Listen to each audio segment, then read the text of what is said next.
People who use these techniques of shamanism in any indigenous culture, any of the traditional cultures around the world, all seem to use a map that is drawn on the same territory. All of these maps have certain things in common. They have, if not three worlds, at least three areas of worlds, sometimes with multiple branches, all connected by a single axis mundi, one axis that joins and allows passage between these three worlds. Now, for the sake of our workshop here, we're going to be calling this axis mundi the world tree. In many cases, this is known as a magic mountain. In some cases, it's a sacred river. For us, it's the world tree.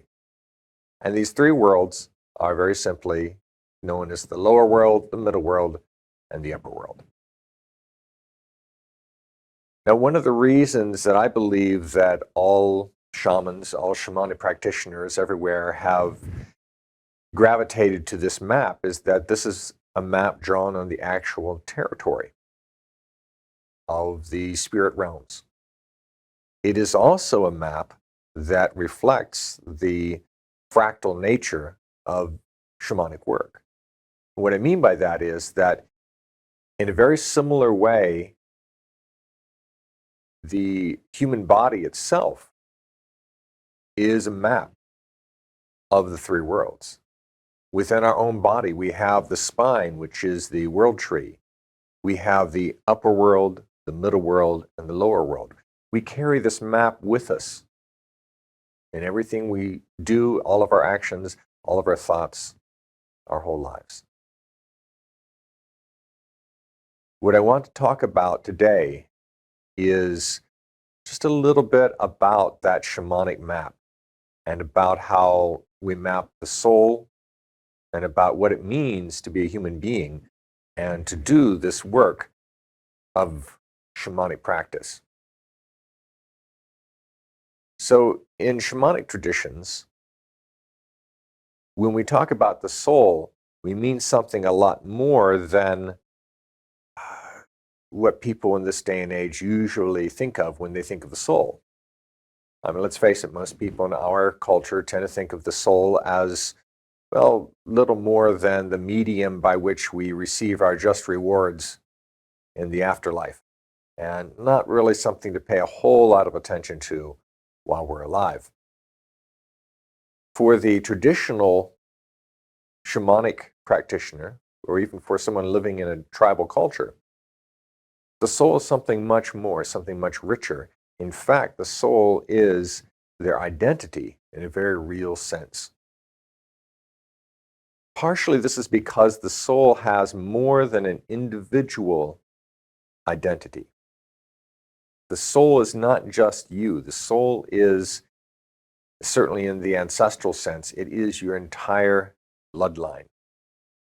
If you sit here in this moment and imagine your father standing behind your right shoulder, your mother standing behind your left shoulder, their parents standing behind them, and all of those ancestors that you've descended from, reaching back behind them into the mists of history. And realize for this moment that all of these people are one communal being, and that you are the tip of this communal soul, the one that is in this present moment. Then you have an inkling of what it is like to be a traditional tribal person who identifies himself as that whole rather than simply the tip of the iceberg. Now, there are other parts to the soul as well, and you'll find this in many cultures. We look at the other main part as the celestial soul, because this is a part that has had many lifetimes before and will probably have many lifetimes after this one.